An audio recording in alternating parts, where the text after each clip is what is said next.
If you need to find out that if your iPhone is fake or real, then follow the following steps. The first step is go to settings, then search about, then here you will see that below the coverage there is no option for battery or display. That means the phone is real. If the phone would have been fake, there would be an issue for battery and display. For the second step, scroll down and long press on brightness. Here you can see that there is true tone option. If the phone is fake, then there will be no true tone option.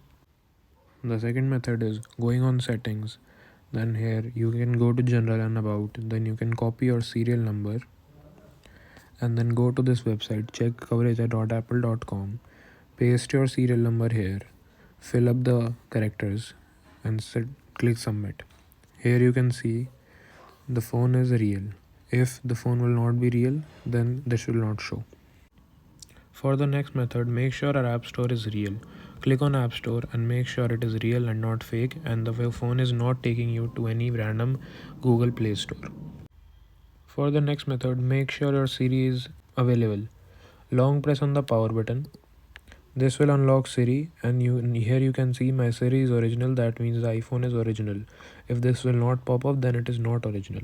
Thank you for watching the video till the end. If you found it useful, please hit the like button and share it with your friends. If not, you can search for more information on the topic at Gossipfunda.com or check the link in the description for additional solutions. If you have any better suggestions or tips, feel free to share them in the comment section to help others. Finally, don't forget to subscribe to Gossipfunda YouTube channel and visit the Gossipfunda.com website for more insightful content.